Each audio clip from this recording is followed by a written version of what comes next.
Hello there, everybody. Hi there, Waltoneers. I'm Jack, and this is DSNY Newscast, a live stream. I guess I should really begin the video or the live stream by going dun dun dun dun, dun, you know, the same way with the DSNY Newscast intro, but I'm not that slick with the live stream game yet. So today, what we're going to be doing is we're going to be breaking down the Q3 earnings call that just wrapped up with Disney. It takes us from, pretty much, March till around May time. It's probably around February till May. But yeah, so we're going to break that down. We'll get straight into the numbers right at the get-go. So therefore, if you're re-watching this live stream right now, you can just see all the numbers and then clear off and leave the live stream if you don't really want to watch anymore. But yeah, I'd love to have a open Q&A and question answer session. Ask me anything, and we'll dive into it all. Okay, so let's begin. Let's go back to here, and give me a sec. Let me just shout out some people. Wait 2 seconds. I see many people. We've got Drew in there. He's hello from the Netherlands. Everyone's popping on in here with the live stream chat. I'm seeing all the comments coming in. I'm seeing everything coming in here. Yes, Diz is doing well today. I'm disappointed with the Hulu live TV subscription numbers.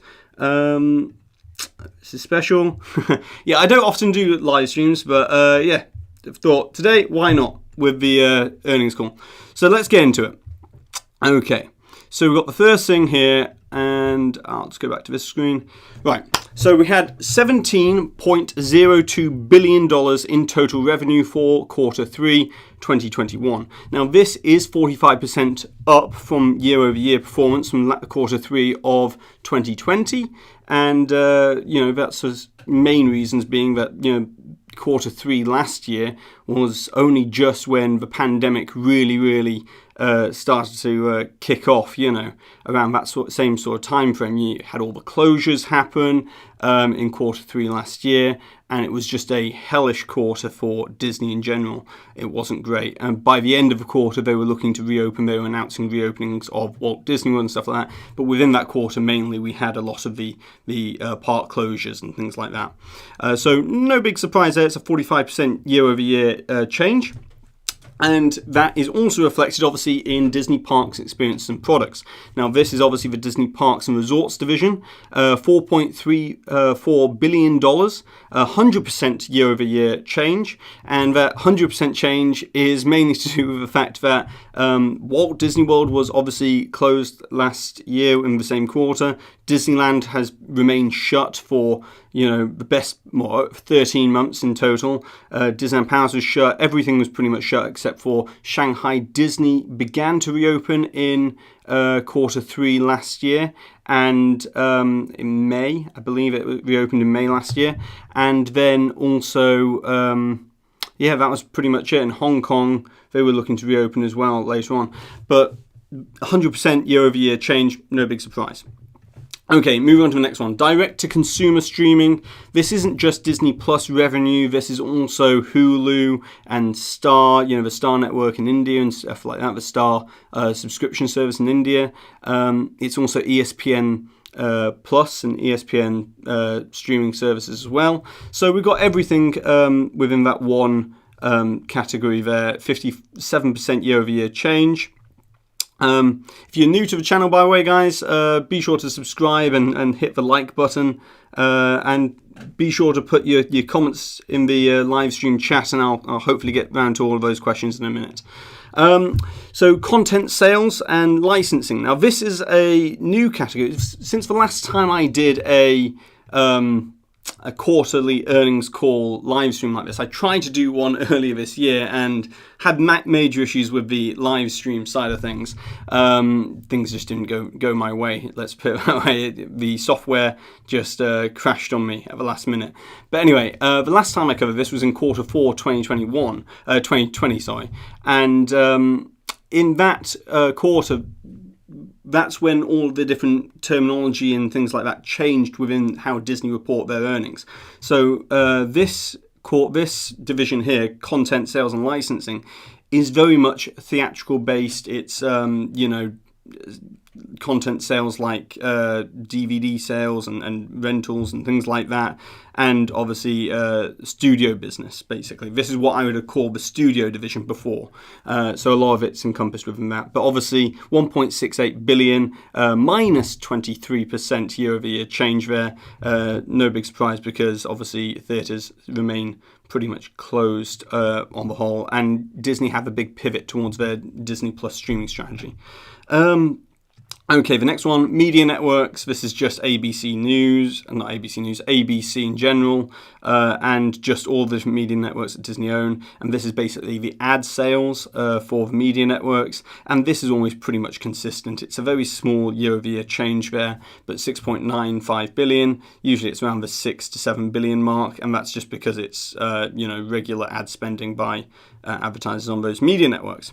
Other information, 116 million paid subscribers Disney have now announced for Disney Plus. That's global subscriber count worldwide, up from 103.6 million subscribers. That was previously reported on May 13th, 2021.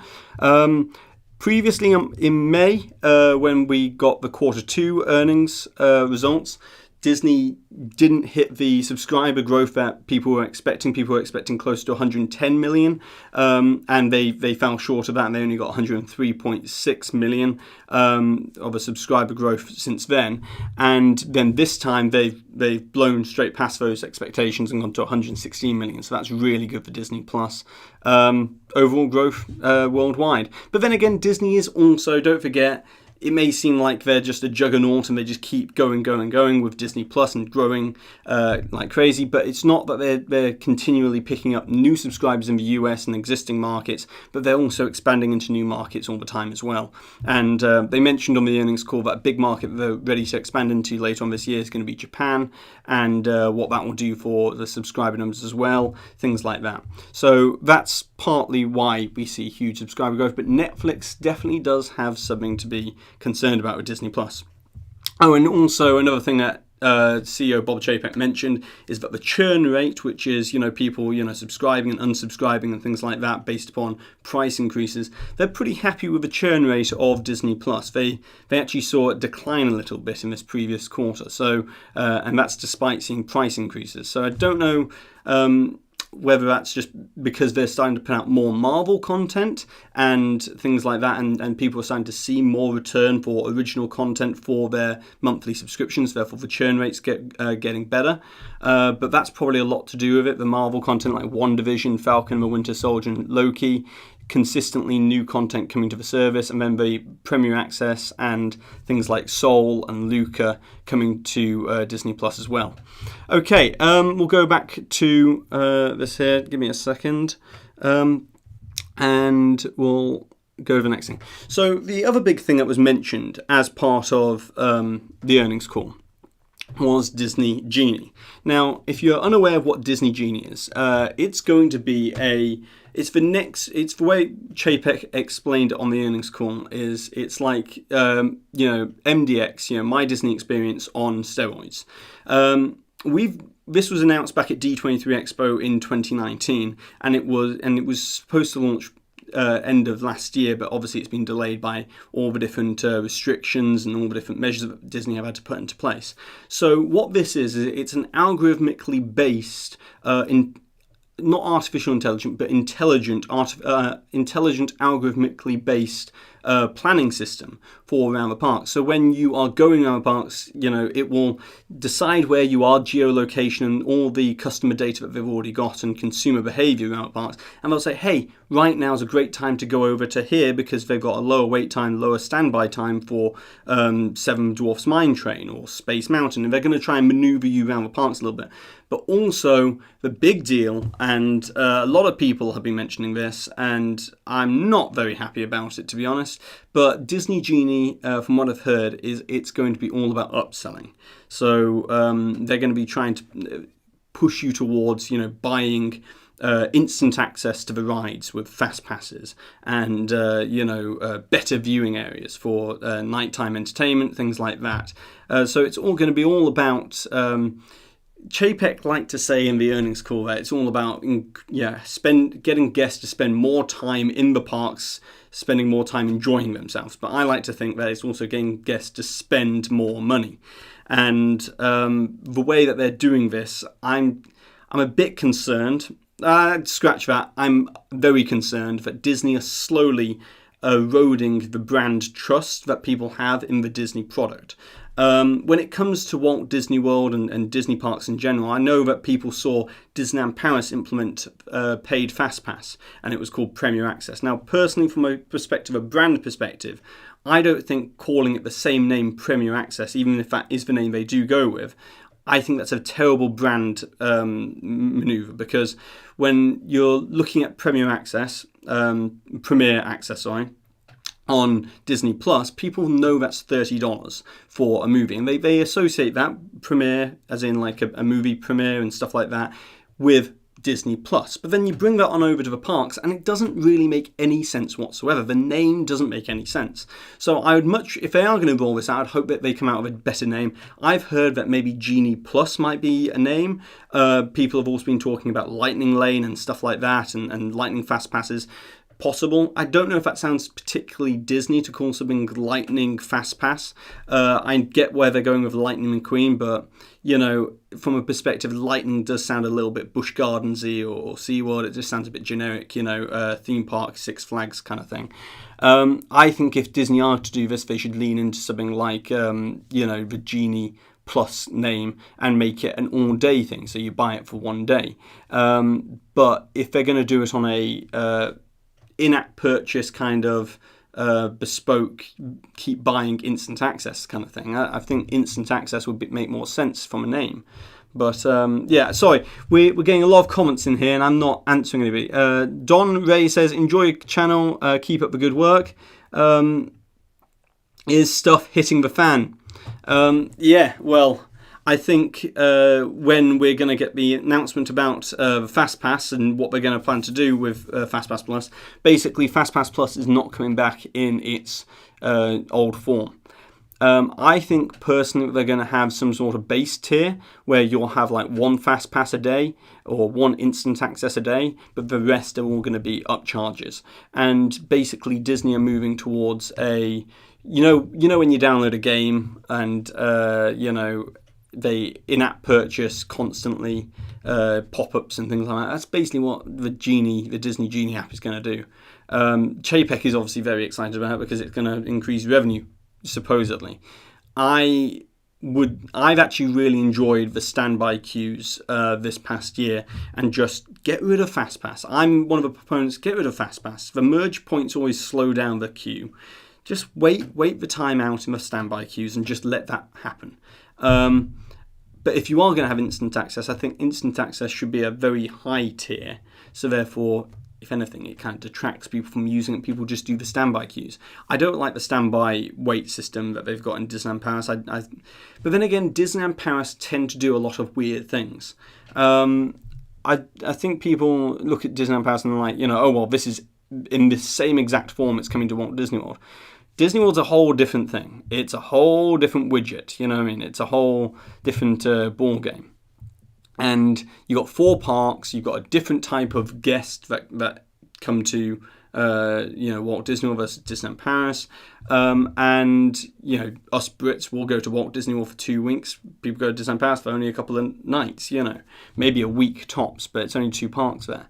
So when you're looking at Walt Disney World, it really matters to get the audience and the type of system they're going to have for that audience correct.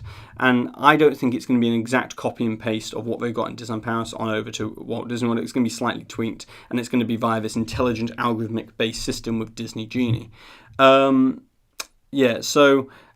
Disneyland Paris have always done weird stuff. They actually had beforehand in 2018 they launched I think it was $57 a day to have instant like kind of unlimited fast pass kind of thing, so you didn't have to wait.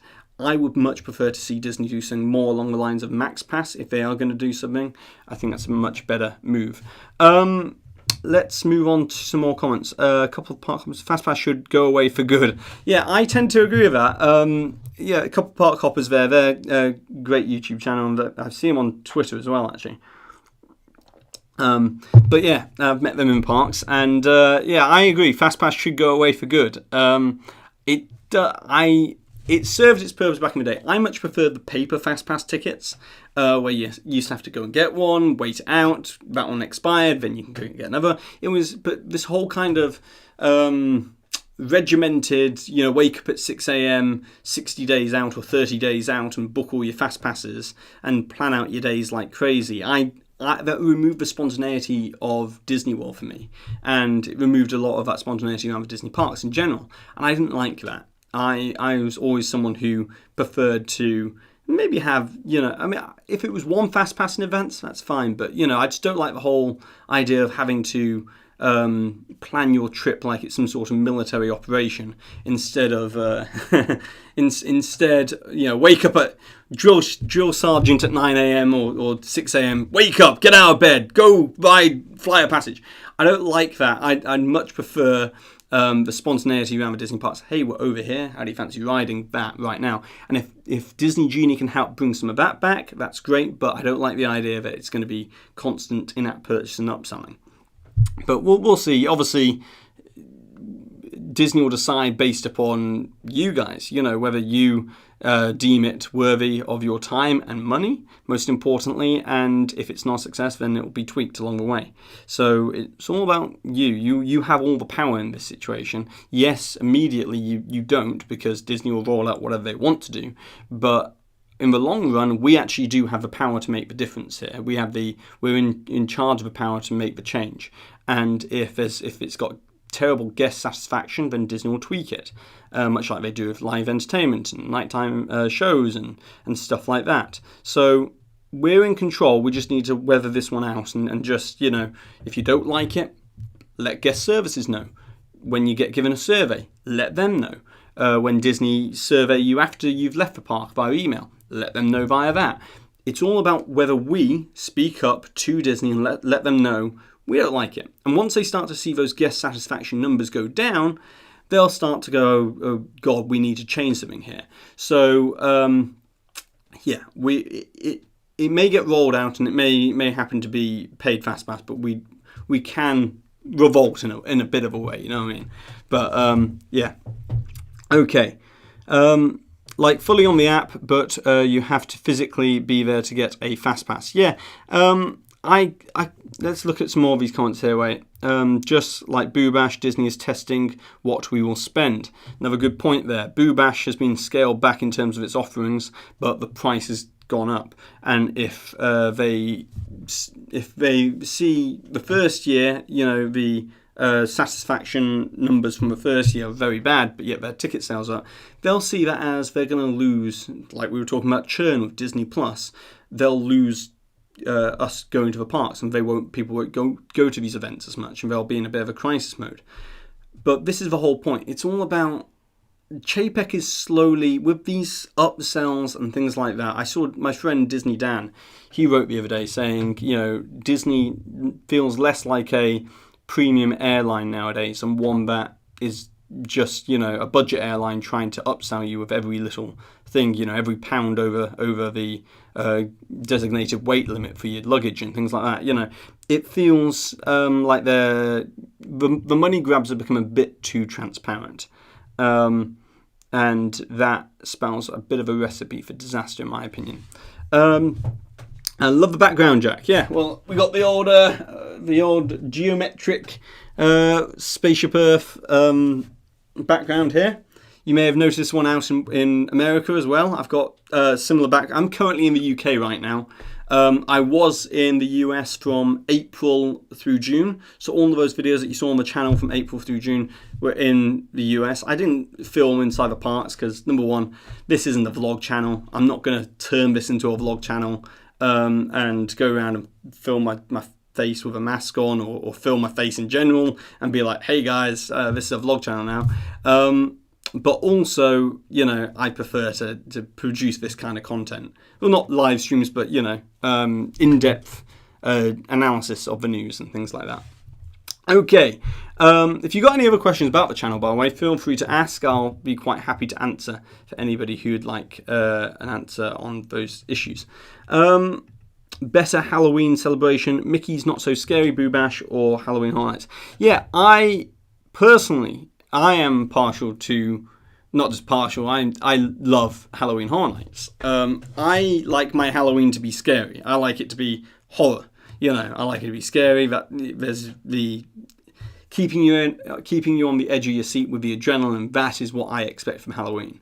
The cutesy kind of Halloween that Disney does, I've done it, and I've done it multiple times, but it's not my favourite. But where Disney, no one can beat Disney, is Christmas. Disney for me is Christmas, and the Christmas parties, I know they don't offer nearly as much in terms of candy and things like that, chocolate, but I much prefer, there's something about standing on Main Street, seeing the Snoke come down, or standing on Main Street, and just the feeling of Christmas and Disney go hand in hand, in my opinion. It's always felt very Christmassy. Maybe it's because when I was very young, we always used to go to Walt Disney World around Thanksgiving time, and so obviously I always associate Disney World with Thanksgiving and Christmas, and so maybe that's the reason why, but I love Disney at Christmas. What live stream software am I using? I'm using at the moment Ecamm Live. So that's ECAMM, Ecamm. It's pretty good. Where I had difficulty with the live streams in the past is that before I was doing it via YouTube Live, and then I have to do this one as a scheduled stream, and it wasn't syncing up properly. Just little things here and there. I'm not a professional live streamer in any sense of the word, or any idea of it. Okay, I want to go back through some of these comments. Jack for Disney CEO. Yeah, I would love to be Disney CEO, but I don't see that happening. I think the reservation system should go, but word is Disney likes knowing in advance how many guests will be in parks. Yeah, the park pass reservation system. Okay, so I actually have. By the way, when we're talking about Disney Genie, one last little bit of information with this before we go any further. Chapek did state that this multi-tiered service, he did call it a multi-tiered service, so there'll probably be Disney Genie, base Disney Genie, and then Genie Plus most likely, and then within Genie Plus there'll be add-ons as well. But you can see on the screen that, it's going to plan out your day for you intelligently. Now, I like that idea. I think that has a lot of legs to it, but what I don't like is the constant upcharges. Now, Chapek did state that we're going to get more We're going to get more information on this topic soon. I anticipate very soon, in the next week or two, I think we're going to get an announcement about Disney Genie and get all the details, and this will be rolled out probably by October 1st. They might roll out October 1st, they might roll us out the week before, but I think this is going to be rolling out fairly soon. But yeah, so that's where we stand with Disney Genie. One other point I want to make about the earnings call after listening to the whole thing, very quickly I'll just address this point. The reservation system, if you wonder where I'm looking, MacBook by the way, I think the reservation system should go, but the word is that Disney likes it. Disney do like it. I think that has been one of the aspects which I actually don't mind. The Park Pass reservation system, from an AP perspective, from an annual pass holder perspective, it is annoying. But I understand that if Disney can better know where people are going to be first thing in the morning and where the demand is, then maybe they'll adjust accordingly in terms of entertainment offerings. Eventually, when more entertainment comes back, or they'll have, with Disney Genie, they might be able to offer a couple more fast passes or whatever, things like that, and they can adapt on the fly to these kind of things. So I don't really mind the reservation system too much. That is something which I don't think is the worst thing ever. I know some people may disagree with me on that. The other thing I was going to say is, Chapek in the earnings call, from my perspective, especially in the Q&A section when people were asking pretty openly about the whole Scarlett Johansson, lawsuit and things like that about Black Widow, he sounded pretty defensive from my perspective, and I think he didn't really strike the tone of the calm, collected CEO. He sounded a little bit irritated and a little bit, irritated is a great word for it, but he just didn't sound, he sounded annoyed about the line of questioning, and didn't sound so calm and collected. And I don't know if that is the correct way to go about, number one, because these are questions from the press, handling the press like that. And I think the Scarlett Johansson talent relations issue that Disney have got themselves into, I actually think it's really quite bad for Bob Chapek, if I'm being totally honest there. I'm going to come to this graphic here, right? I've actually put the statement here. Give me a sec. There is no merit. This is what Disney stated about the Scarlett Johansson lawsuit. There is no merit whatsoever to this filing. The lawsuit is especially sad and distressing in its callous disregard for the horrific and prolonged global effects of the COVID-19 pandemic, which is... Okay, we'll come to that in a minute. Disney has fully complied with Miss Johansson's contract, and furthermore, the release of Black Widow on Disney Plus with Premier Access has significantly enhanced her ability to earn additional compensation on top of the $20 million she has received to date. Now, first of all, stating the amount of money she's earned, that's a low move. That's not a very classy move on their part.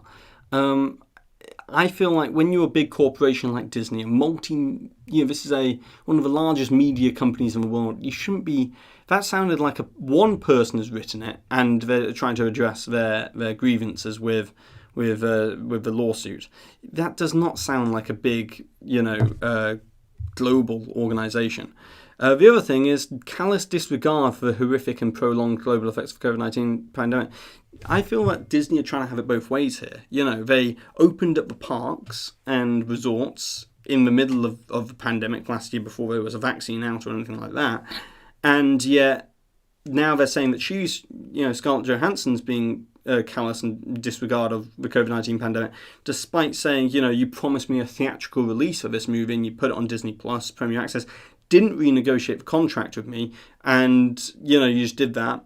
And not all the theatres were open, and people weren't not safe. They didn't feel as safe going back to the theatres at that point, and that hurt obviously the earnings of the movie. So I know a lot of people feel there's a split reaction with, Scarlett Johansson, hasn't she got enough money? But I think purely from a perspective, I think it would be a better move if she came out and said, hey, any money I win from this lawsuit, I'm donating to some sort of charity. That would be a better move PR-wise. But PR-wise, from a Disney perspective, I don't think that was the best. It seemed like a pretty hastily written response to the lawsuit, and it took the wrong tone altogether. I can't personally see, if Iger was CEO, that would be the line of defence that Disney would take immediately. I think Disney would have just kept quiet about it and just rose above. When, the bigger person, you just rise above it. And I think Disney should have risen above it there, but this is obviously Chapek's Disney. This is Chapek's way of corporate communications and how he wants to deal with communications, and he wants to tackle things head on, which is quite confrontational. And I don't know if that's the best way to tackle Hollywood when you rely on all these stars you rely on these stars within Hollywood more than ever. The creative community within Hollywood more than ever. Now you've launched Disney Plus, you now need the content to fill it. And if they start to ruffle the feathers of Hollywood too much, maybe people will be a bit more reluctant to work with Disney if they get an offer from a different streaming service like Netflix or HBO Max. Who knows? So I don't know if it was the best move. And I know people would like to talk about Chapek as CEO and where do we think we're going to go with him, but his contract runs out at the end. His contract ends in February 2023, which is, right at the tail end of the Walt Disney World 50th anniversary, which ends in March. So we've got him basically until, all the way through next year. And I think the board of directors will be looking at this lawsuit very carefully. I don't think they'll be very happy with the way it's been dealt with so far, just from a press perspective. And I think if there's any more backlash like this, and Chapek wasn't already that well known within Hollywood, His background was parks and resorts for 5 years, but before then, his bread and butter, all of his career pretty much was in about distribution. And he was the one who brought about, if you don't know about Chapek, he's the one who brought about kind of like the opening up of the vault, not the Disney vault in the 80s, that was obviously Frank Wells and Michael Eisner, but the opening up of the vault and doing it on DVDs and then Blu-rays and doing the Diamond collection and things like that. That's all Bob Chapek. That's what he did. So he knows about consumer behavior. He was consumer products as well, and he knows about distribution. He doesn't have the longevity that Iger had with talent relations within Hollywood. Because don't forget, Iger, before he became CEO of Disney, and before, in his previous role, before he was even at Disney, was president of ABC Network, and there he worked with David Fincher and. Fincher, I think it is, yeah. David Fincher and J.J. Abrams to bring about Lost and things like that, and Twin Peaks. And he networked within Hollywood, and he worked with the talent within Hollywood, producers, executive producers, directors, all sorts. He worked with Steven Spielberg to bring about and George Lucas. He worked with Steven Spielberg and George Lucas to bring about the Young Indiana Jones series back in the early 90s. He wrote about this in his book. Talent relations for him mattered an awful lot. And,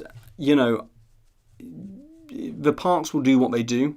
And I know a lot of people harp on about the spending in the parks, which, by the way, here, another thing, capital expenditure was $200 million lower for this year, and that, as Christine McCarthy said, who's the Chief Financial Officer, she said in the earnings call, that's directly because of a reduced spending inside the parks. I know some people will be like, yes, I noticed that, and yes, I noticed that, we haven't, Tron's taking ages, and things aren't being kept up the way they should and maintained the way they should, and we haven't heard really a peep about the Princess and the Frog thing. Things aren't really progressing over there yet. We're not really the projects are grinding to a halt, but I think that's more to do with the fact that D23 is next year, and we're going to start getting a lot more rumours coming out soon and links coming out. Also, from a perspective of Imagineering and links, I have heard that the reason why we're not getting as many links about new projects is because Imagineering used to send a lot of too much of what they used for projects, concept art and schematics and stuff like that. They sent on over to the contractors, the vendors and the contractors for these projects, and they linked out via the contractors and vendors. And now Imagineering hey, we don't need to send as much of that stuff out to the vendors, and that's the reason why we're getting less links at the moment in terms of new projects and stuff like that. But overall, when we come back to DPEP and that, the other thing to be mentioning about this is that Disney Parks and Experiences and Products, the resorts in general, registered their first overall operating profit since the beginning of the COVID-19 pandemic, and that was at $356 million. They turned a profit. So that's a bit of positive news for the parks and resorts, and hopefully as that begins to expand and get bigger again and more of a profit, Disney will start to announce new projects and things like that. But I know a lot of people about Chapek and the parks feel. Sorry, this has become a bit too much of a diatribe by me. Sorry, let's answer some of these questions. I'm sorry about that. Okay, do you think that Disney will acquire the Twilight Zone from CBS? I would love them to acquire the Twilight Zone from CBS. I don't think they will. I don't think CBS and Paramount will give it up. And especially with the whole Scarlett Johansson Tower of Terror, Twilight Zone series, film or whatever it was, the Tower of Terror movie. That's being dropped now. I don't think Disney are that interested in the Twilight Zone. I think if Disney are going to redo and try and get rid of Twilight Zone in Hollywood studios, the theme there, I think they'll just take the Twilight Zone out of it, call it Tower of Terror, and give it some sort of Society of Explorers and Adventurers backstory to explain the paranormal and the supernatural within the attraction. Bye, Jack. I'm going to stop watching now because I'm going to sleep and I have to get up for breakfast. Yeah, good night. See you guys. There we go. I read that one of the two of the Disney parks outside the US got rid of FastPass and now charge per ride. Yeah, that's true. But it's Disneyland Paris for you. Okay, I'm just going to show some of these comments on the screen. We're getting least escape. 2 secs. Right, give me a second. Right, where are you at the moment? I'm in the UK. What do you think? Where do you think the Avengers? Do you think the Avengers ride is still happening at DCA? Do I think? Yeah. Well, I think it will happen, but it will be the timeline for it now has slipped, and I reckon it'll be 2026. It'll be probably just after the 70th anniversary of Disneyland if they do it. Clearly, it's something very interesting. Speaking of the Avengers, I actually have a new Waltoneering video coming up soon. Might be discussing the Avengers. Might be discussing the Avengers and Marvel. That's all I'm going to say. Could be a ride. Who knows? It could be something else. But yeah, it could be a ride. But new Waltoneering video coming up soon. So I'll love for you guys to watch that. It'll probably be out in the next 2-3 weeks. But yeah, I've been working on it pretty hard at the moment, and been creating some concept art for this project, for this this Disney Park project. And so I think you guys will be quite interested in the Waltoneering video. The Avengers ride that was announced is dead. It's not totally dead. It's just not totally dead. That's untrue. It seems like it's totally dead, but it's not. At least some form of Avengers ride will come about. Tower in Paris makes no sense with it being located right behind the Avengers campus. Yeah, I agree. It's not the best, but then again, you can take the theming. I mean, the theming aspect of it, I would love them to have given that version of, when they redid Tower in Disneyland Paris a couple of years ago, back in 2018, I'd have loved them to, no, actually it was 2019, wasn't it? I'd have loved them to give it a different texture on the outside, so therefore they gave it more of a brick texture, and then it would have matched a bit. Then from that angle, it would have looked like a great big tall brick skyscraper, and it would have maybe fit in with the whole retro vintage look of Avengers Campus and stuff like that with the automotive factory. Who knows? It might have worked if they had done that. Okay.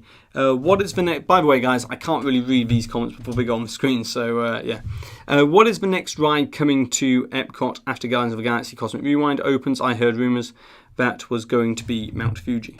Yeah, I don't think it'll be Mount Fuji. That was an old concept from the 80s. I'd love it to be, something like that, but I doubt it will be. I think the next thing to come to Epcot after Guardians of the Galaxy Cosmic Rewind, I think they'll announce a new pavilion of some sort, and we'll have an attraction with that probably. I also want to just drop in here whilst we're at it, whilst we're talking about Epcot. I did state this back on July 1st. I stated that Epcot, Space 220 restaurant in Epcot is targeting October 1st, 2021 opening.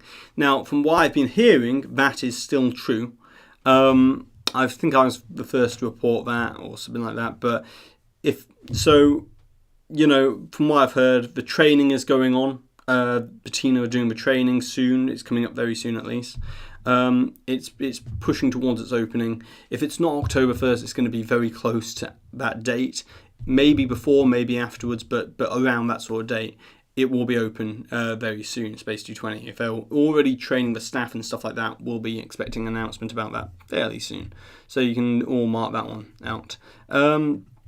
Okay. What are your thoughts on the Star Wars Hotel? Yeah, I've got a lot of thoughts on the Star Wars Hotel. You have, if you've watched my videos, you know some of my thoughts. I think the prices are extortionate at the moment. But here's the key thing. They are sample pricing. Now, I saw the amount of comments on my video. I've seen comments on other people's videos. I've seen the backlash on Twitter and stuff like that towards these prices. Disney were fully aware. They were watching the backlash. I think for Disney not to, they released that Disney Parks blog article, and for them not to put the price in the blog's post article, the Disney Parks blog article and be like upfront about it and be like, here's the prices, love it or hate it, that's it. For them not to like be upfront about it, and they kind of buried it down deeper in the website, in the Galactic Star Cruise website. I personally think that was a move by Disney to see, hey, number one, we know that people are going to find the prices and it's going to get out virally on Twitter. It's going to go viral on Twitter. And let's see what the response is. And I reckon it was kind of a gauging of like, hey, let's see what people feel towards these prices. I hope they are slightly less. And I feel like it would be a clever move of Disney if they were like to say, we're going to now announce the prices, but they are going to be slightly less than what the sample prices were. And then that the whole news cycle would be Disney Galactic Star Cruiser pricing is much lower than, or not much lower, but cheaper than the previous prices, and it will sound better, and it would be a better move by Disney. But once again, this is the Bob Chapek era of Disney. It's all about the upselling and maximizing profits, which I'm sure Wall Street and the shareholders love. But there comes a point where you've got to get that fine balance right between maximizing profits and making sure that new offerings coming in. Like, I feel like the Iger era did that quite well. I would say that Iger was too fascinated with building Shanghai Disney. I think that was a bit of a an issue in Iger's whole tenure. And I'd also say the Fox acquisition. I think that was a massive acquisition, which I was excited for from my YouTube perspective. I was like, hey, there's a lot more to talk about. But from a pure business perspective, I think he got a bit tied up on one acquisition too many. Especially when you look at what Marvel, Pixar, and Star Wars did for Disney, and the original content that's now flooding to the network, to the streaming service, Disney Plus.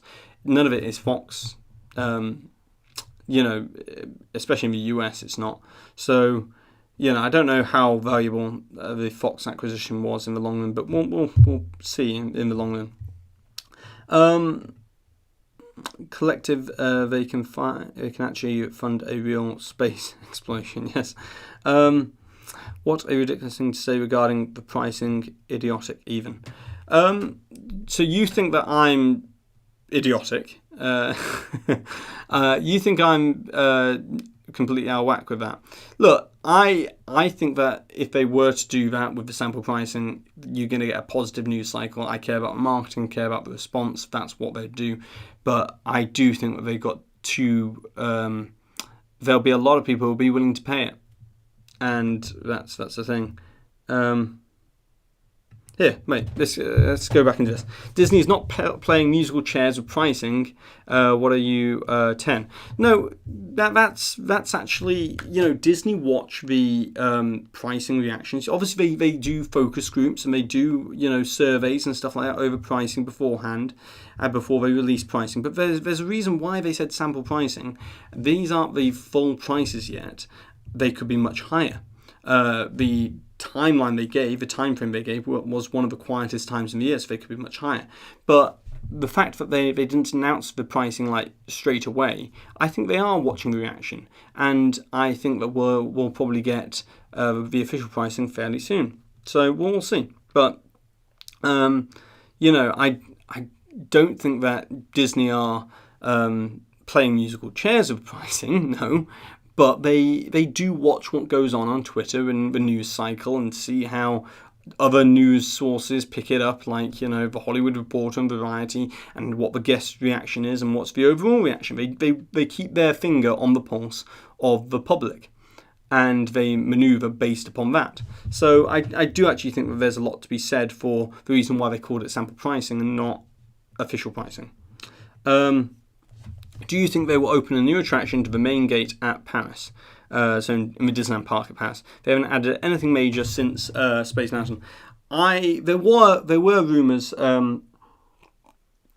before the pandemic and stuff like that, a couple of years, we're looking back around 2018, 2019 now. There were rumours at the time that there could be a Mickey and Minnie's Runaway Railway brought to Disneyland Paris, the main part of the Disneyland Park, and it would have gone to the side of So you know where Star Tours is, and it's a small one. It would have gone roughly in that kind of section of the park, somewhere around there, built out around the back, and a bit like what they're doing with Disneyland, you know, building it out around the back. So they could have done that. But yeah, it's let's go through some more. Right. Pricing isn't as straightforward as a one-day ticket price. It's very dynamic, like a cruise vacation, based on dates, people in the room size. That's a very good point there from Kidder. Yeah, so they've got multiple cabin sizes. It also varies, like the point was being made there. I actually mentioned this in the video how it starts at a price, but it varies depending on how many people you got in a room. But also, those prices were for the basic cabin, the standard cabin. It wasn't for the captain's cabin. It wasn't for the galactic class suite. It was for the basic one. So we're going to get prices which are going to come out, and they're going to be vastly above that. But the majority of the rooms are going to be standard cabin anyway. So, and also pricing throughout the year is going to change. Depending on what time of year you're going to go, much like a cruise, it's going to vary. But Christmas time, it's going to be a lot more expensive. Middle of the summer or January, it probably won't be as expensive. So it's going to vary. So it's going to be all about, I would love Disney to do some sort of special, Life Day event with the Galactic Star Cruise and host like special Star Wars holidays on board the ship and stuff like that. But we'll see. Right, here we go. Is it possible we might get the Beauty and Beast attraction in Disneyland in California? Because first I thought it was awesome. Besides, it's one of my favourite Disney movies. Yeah, I would say the ship has sailed on that one. There were rumours many years ago in 2018 that, there was an expansion. You know where the Magical Map show is? That was rumoured to be, demolished, and either it was going to be Frozen or it's going to be Beauty and the Beast or something like that. And since the pandemic, I think it's safe to say that those things have now died down for a little bit.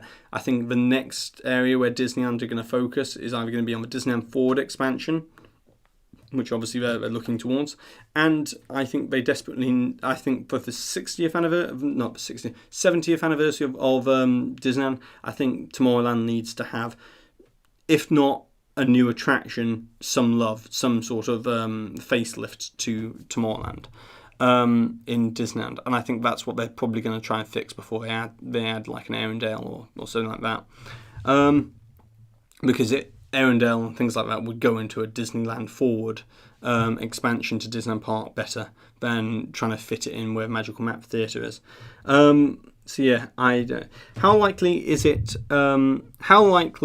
the upcoming train from Orlando Airport to the parks will be free for hotel guests? Yeah, I would say almost next to nothing a chance of that happening. It's operated by Brightline, so it would all depend on if Disney worked out some sort of special deal or relationship with Brightline, but I can't see this version of Disney willing to give that away for free.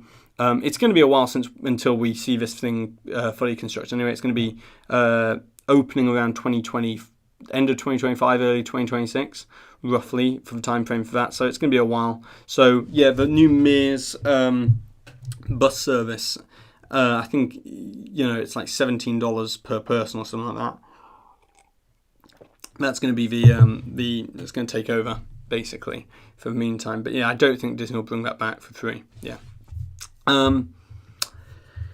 I mean, this is what I mean. The slow erosion of the Disney brand, I don't think it's an overnight thing. It's not wake up the next morning and be like, oh God, what happened to Disney? It's the slow erosion of the brand which is so damaging. And the board of directors and the shareholders won't notice it until it's a little bit too far gone, until it's a bit too late. And then there'll be a new CEO brought in, and that will be the time where they'll be reinvesting in lots of different things, and they'll be trying to regain that trust again. But once you've lost a bit of that trust, it's a lot harder to get it back than it is to lose it in the first place, if that makes sense. So it's troubling from that perspective, but I also think that Chapek was chosen because Disney saw what was happening with COVID, and Iger was like, I'm out of here. I don't want to take my legacy. I don't want to, I don't want laying off thousands and thousands of cast members to be on that legacy. And I think he got out of there, and he was like, right, Chapek, you can be the fall guy. You can take on all of the bad decisions, but you can also have your run at the big job, as CEO. And we'll see what happens. But I think there will be a new CEO probably within 2 years. If Chapek continues down this line of not the greatest public relations with Hollywood and things like that, that will spell disaster for him as CEO, more so than anything that happens with the parks. Because the board of directors and they're all based in California, they all know, they're all very California-centric and Hollywood-centric, and they know that, like, if you start to annoy the talent that produces the content for Disney Plus, the content is what drives everything forward. The IP is what drives everything forward, and if you don't have new content coming out, and you don't have the world-beating content that you've got, then everything starts to slow to a crawl. So, I think we'll watch the lawsuit play out. Okay, well, by the way, guys, we're at 50 minutes. I'm thinking maybe just over an hour for this live stream. So I'm sorry if I haven't got to everyone's questions. I agree. Hire Jeff Bezos as Disney CEO. Yeah, maybe not. I think he's too busy building a real Space 220. You're right to be concerned about ruining the public's trust in Disney's name. 90% of the comments I see on Disney's vlogs are not positive. Even the lifetime diehard fans are vowing not to go back. Yeah, the thing is, though, from a YouTube perspective, from my perspective, for me and the vloggers and stuff like that, there's always going to be a market for people, even if you don't want to go back to Disney, it's going to be interesting to see what Disney is doing. The more they need to reach out to the community in general. They need to get more of the community on board, not just with media days and free handouts and things like that. I've never been invited to a media day by Disney, a preview day or anything like that. To be honest, I don't know if I'd go if they were like, hey, come along to a media day, but you gotta, we have to vet your thing before it goes out. So I like to give my honest opinion about things. Are you going to do a Waltoneers live? Well, I might start doing more of these live streams if people like them. But yeah, I don't know. Maybe. How many times have you been to each park? So I've kind of I've been to Walt Disney World more times than I can possibly count. That's just because I'm an AP holder now, and having now kind of spending huge chunks of my, not huge chunks, but chunks of my year out in Orlando, where I'm out there for months and months of the year. I've been to Disney World more times than I can ever count now. So it's kind of that. But before then, I'd been to Walt Disney World many times as a kid. Disneyland Paris must have been in the tens, probably around 12, 13 times Disneyland Paris. Been to California, Disneyland in California once in 2014 and then again in 2019. I'm hoping to go again this year. Been on Disney Cruise twice. We went to Walt Disney World 3 times when I was very little. 95, 96, 98. Again in 05. Again in 2018. I went in 2018, and that's when I decided to start going out there more often. Because before then, in 2018, I went to Disneyland Paris every single year. So because it was just a closer park to me. So I used to go out there more often, much like if you lived in a state nearby, Walt Disney World, you'd probably go there, or you go to California. Disneyland Paris is kind of my home park. So when I was younger, I used to go there more often. But yeah, numerous, needless to say, enough times. But yeah. Right. Do you think the pandemic will have a long-term suppression of ambition within Imagineering? We will see a decade of playing it safe. I don't think the Imagineers are what's maybe playing it safe. I think that what will be a suppression of ambition within Imagineering will be if they're restricted only to IP. IP is great, but I would also like to see Imagineering be able to, maybe just one project. Stretch your creative energy and just go, hey, create something new. Create something new IP. I think the last non-IP based attraction was Expedition Everest in Animal Kingdom. And look at that, that's such a fan favourite attraction. So I would love it, but yeah, we'll see. Tokyo Disney Sea, that's the real deal. I'd love to go to Tokyo. You must go to Shanghai. I'm not that enthusiastic about going to Shanghai, just from what I've heard from the hygiene and stuff like that. Apparently, it's not the...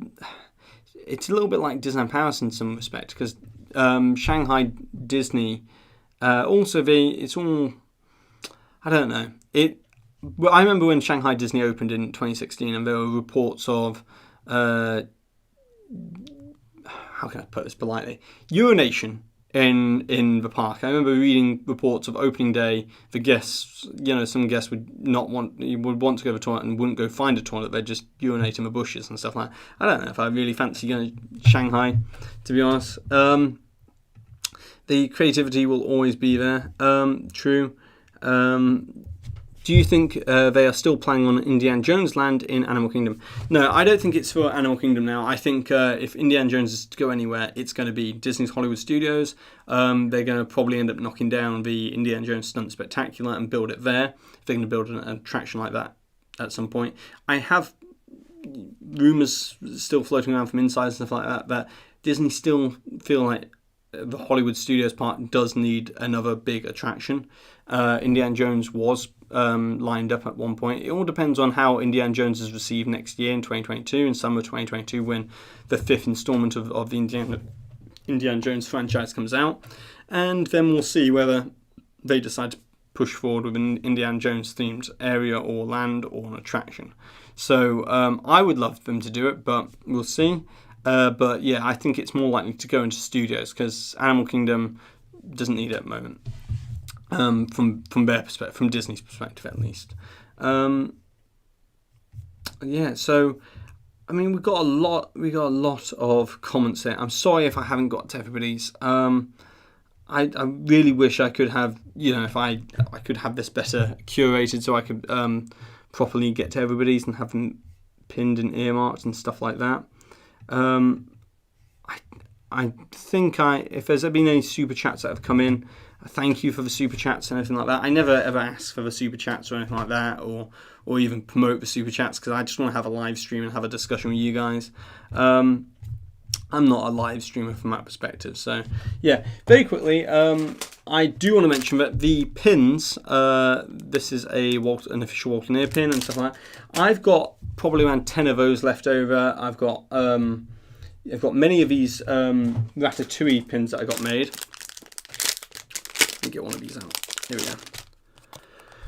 So you see out there, I've got many of those pins as well, and I'm thinking about putting them up for sale soon. So if you would like a pin, I'm thinking I might put them up for sale soon and try and sell them if you'd like them. But it's up to you guys. I'll put out a little message on Twitter. It'll probably be around September time I do it. But yeah, I'd like to, I've got a lot of them, so there's no point in them just sitting here in the studio. I'd rather get them out to you. So yeah, let's maybe put those up on the Etsy store. But wait, we've got a Shia LaBeouf animatronic. Yeah, it could just be Shia LaBeouf just standing there doing, the meme thing. He's like, what is it? Just do it, that thing, he's just doing that. It could just be an animatronic of him doing that. Just do it. It could be the Nike ride. No, but yeah, yeah, so we got some of that. I know that these live streams can sometimes be a bit dry, and me just, talking business and talking Disney and, from an analytical perspective. I'm sorry if it gets a little bit like that sometimes, because I care a lot about Disney, as you can tell, and I care a lot about the company and where it goes, and I've got a lot of analysis to give. Hopefully some of it's insightful, But I'd like it to be a bit more jokey and a little bit more light-hearted. Because if you ever met me in the parks and stuff like that, you'll notice that I'm not like Rain Man or Beautiful Mind sat there just trying to constantly analyse Disney, or like Doctor Strange sat there working out the 7,000 different scenarios or whatever of Disney.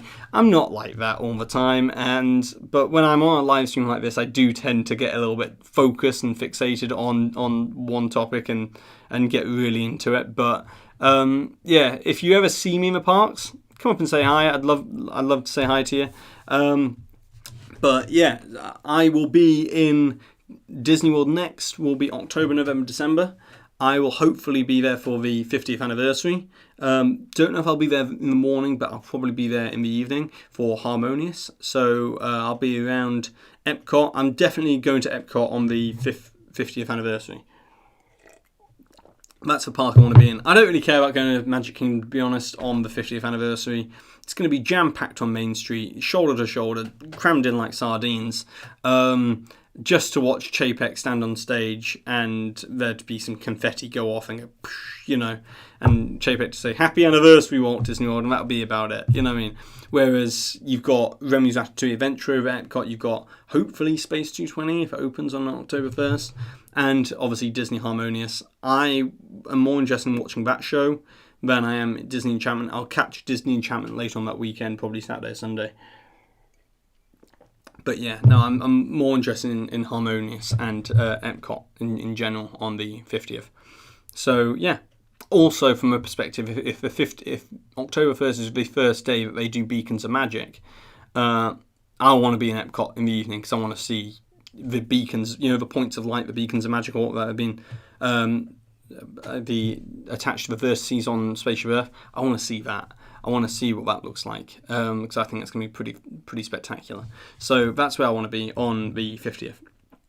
I apologise for being you. That's why we watch. Yeah, but you know the thing is, I do on DSNY Newscast. I'm not particularly I'm not trying to go for joke after joke after joke. I'm not like a late night talk show. And I don't, and also it's a bit weird if you do that to a camera just sat here by myself, here's a joke. I don't have a room full of people a crew of members or whatever to laugh at my jokes for me or anything like that. And, I'd rather just get into the analysis of Disney and DSNY Newscast. Obviously, that's what the channel's about. But, yeah, I'd like to have more fun on the channel from a perspective and show that side of myself because, like I said, if you've met me in the parks or you see a little bit of me in general, you'll know that I'm not Disney analysis guy all the time. I only care about it. I only care about it when I'm doing videos. I'm only like that when I'm doing my videos. But I'm a bit more casual with it other times. But yeah. Yeah, from everything else, how are you managing to travel to the US? So, yeah, I'll probably be going via a third country. I'm fully vaccinated. I am fully vaccinated with a Pfizer jab. I had that. Had no real side effects whatsoever. I had a little bit of aches in my feet. Had a slight shiver for an hour, and that was about it. My vaccine side effects were hardly anything. So yeah, I feel pretty great about it. It's great to have that added line of protection. I'm pro COVID-19 vaccine. I know some people, it's up to you whether you want to have it or not. I would highly recommend it, but it's everyone's choice, isn't it? But yeah, so there's only one way out of this pandemic, and I think that, when it comes to these kind of things, it's not a chemical that's going into your system. It's a biomatter material. It's gone within your system within an hour. And it just leaves your body with the tools to fight off the virus if ever it does, and it just gives you a better chance of fighting off the virus. So yeah, that's where I stand on it basically. But yeah, I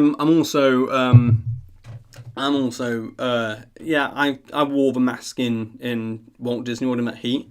It's not particularly pleasant to wear the the mask in that kind of heat. But then again, with the Delta variant, it's no joke to be messing about with in terms of without a mask and stuff like that. I did actually kind of foresee the huge spike of this thing coming, because I was watching a lot of UK news back home, and the Delta variant was surging in the UK before it started surging in the US, and I was like, well, this is going to be a bit of a problem for Disney parks and stuff like that. And lo and behold, we see the daily case count in Florida, So yeah, what else to hear? Most heartbreaking Disney news this month. I never knew Mel Brooks had dibs on Hollywood Tower. Yeah, no, it was going to be the House of Mel or something like that. It was going to be like Castle Frankenstein. And it was going to be that kind of Mel Brooks comedy attraction kind of thing, a bit like Haunted Mansion, but based around Mel Brooks's Castle Frankenstein, I think it was. It's always a pleasure listening to your thorough analytical reviews and updates on any upcoming projects. It's always up to date with your reports. I would love to go to Walt Disney World, but too skeptical at the moment. Is it pricing, or is it the rising cases, or something like that? Are you looking forward to the Tron coaster? Yeah, I'm actually really looking forward to the Tron Light Cycle Run roller coaster. Here's actually something which I wanted to talk about very quickly whilst we're here. Let me come back to the screen. Give me a second. Yeah, so I'm just going to get rid of that off the screen for a second, and we're going to come to Tron. Right, this is a photo from wdwmagic.com. Highly recommend go check them out. But you can see this new structure has started to, it's risen in the skyline of Tron here.